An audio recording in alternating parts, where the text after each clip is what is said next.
कल्पना कीजिए कि आपको भूख लगी है और आपके घर पर बस एक नारियल, कुछ चावल और एक अंडा है। यदि आपको कुछ नहीं सूझ रहा और शून्य रचनात्मकता है तो शायद आप नारियल को घूरते हुए कच्चे सख्त चावल कच्चे अंडे के साथ खा लेंगे। लेकिन यदि आपके पास पिता द्वारा नारियल तोड़ने और माँ द्वारा चावल उबालने की यादें हैं तो आपका मस्तिष्क इन बिंदुओं को जोड़कर नया रचनात्मक विचार ला सकता है। आप चावल को नारियल पानी में उबालेंगे, फिर अंडे से भूनेंगे और उसमें नारियल के टुकड़े डालेंगे। शाबाश! अब आप अपने भोजन का आनंद ले सकते हैं। रचनात्मकता हमारी समस्या को देखने और उसे हल करने के लिए समाधान खोजने की क्षमता है। एक बार जब हम यह समझ जाते हैं तो हमें पता चलता है कि इसका विषय, नौकरी या हम क्या पढ़ते हैं इससे कोई लेना देना नहीं है।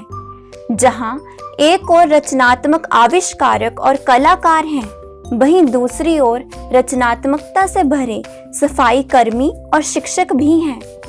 जिन लोगों को हम उनकी रचनात्मकता के लिए पूजते हैं, वे बस अक्सर विभिन्न विचारों को एक नए खूबसूरत ढंग से जोड़कर उसे व्यावसायिक रूप से सफल बनाते हैं। जहां एक ओर हम सभी रचनात्मक हैं, लेकिन किस तरह से और किस हद तक इसमें भिन्नता है।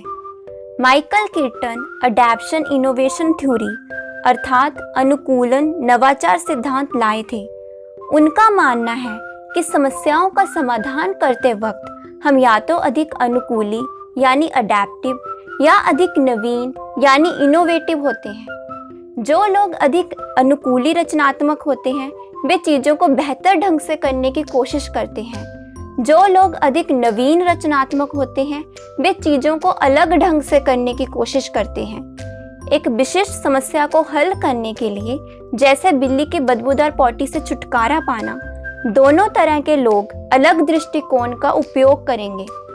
अधिक अनुकूली लोग परंपरागत समाधान की तलाश करते हैं। शायद वे रासायनिक गुणों को देखकर बिल्ली की पॉटी बेहतर बनाने की कोशिश करें, फिर कणों के आकार में वृद्धि कर उसमें ताज़ी खुशबू जोड़ें। वहीं अधिक नवीन रचनात्मक लोग नए ढंग से सोचेंगे। वे बिल्ली के लिए डायपर, अच्छे शिष्टाचार के लिए बिल्ली स्कूल या रोबोटिक बिल्ली जैसे उपाय लाएंगे। लेकिन इसमें अन्य मतभेद भी हैं। मनोवैज्ञानिक जेपी गिलफोर्ड और कुछ अन्य का मानना है कि भिन्न और सम्मिलित दो तरह की विचारधाराएं होती हैं। भिन्न सोच वाले लोग समस्या को देखकर बहुत सारे विकल्प लाने में सक्षम होते हैं। सम्मिलित सोच वाले सभी विवरण देखते हैं और विकल्पों को कम करने में सक्षम होते हैं। इसीलिए एक विविध समूह समस्याओं को हल करते वक्त ज्यादा कारगर साबित होता है। एक भिन्न विचारक कई सारे विकल्पों की लिस्ट बना सकता है। उसके बाद एक सम्मिलित विचारक विस्तार से प्रत्येक विकल्प को देखकर सबसे अच्छे को चुन सकता है। ऐसे मिलकर निकाला हुआ परिणाम किसी एक द्वारा निकाले परिणाम से बेहतर होगा। छात्रों के दो समूहों को लेकर हुए रहस्य सुलझाव प्रयोग से पता चलता है कि रचनात्मक विविधता कैसे काम करती है। ग्रुप ए में एक ही पृष्ठभूमि के छात्र थे।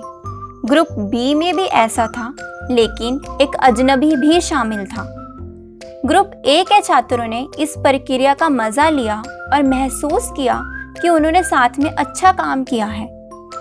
ग्रुप बी के छात्रों को अपनी टीम में अजनबी का होना नापसंद था, लेकिन उन्होंने दोगुनी तेजी से इस पहेली को सुलझाकर जीत हासिल की।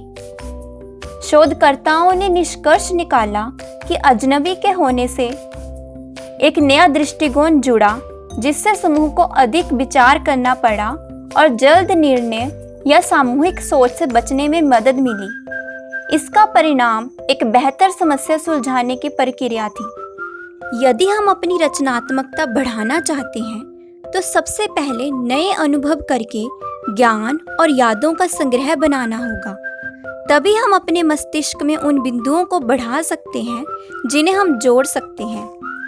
हार्वर्ड बिजनेस स्कूल से क्लैटिन क्रिस्टेंसन सलाह देते हैं कि माता पिता को घर पर सब चीज़ें खुद ठीक करनी चाहिए। तब उनके बच्चे सीखते हैं कि समस्याओं को खुद से और कई अलग तरीकों से हल किया जा सकता है।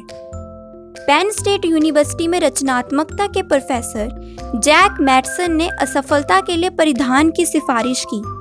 इससे हमें एक नया नजरिया और नई भूमिकाएं निभाने की क्षमता मिलती है। मिनट वीडियोस के संस्थापक मार्क श्वेन हाँ कहने का अभ्यास करने को कहते हैं, क्योंकि जब भी हम हाँ कहते हैं तो अपने लिए नए अनुभवों का द्वार खोलते हैं। क्या आप मेरी मदद करोगे? क्या मेरी आइसक्रीम चखना चाहोगे? क्या मैं आपसे बात कर सकती हूँ? हाँ हाँ हाँ। हम आपको एक सप्ताह या एक माह के लिए ऐसे काम करने की सलाह देंगे जो आज से पहले आपने कभी नहीं किए। अपनी चिड़चिड़ी चाची को बुलाओ, किसी अजनबी से बात करो, अपने बाएं हाथ से खाकर देखो या एक अत्यधिक ठंडा शावर लो। हर शाम लिखो कि आज आपने क्या नया किया और इससे आपने क्या सीखा।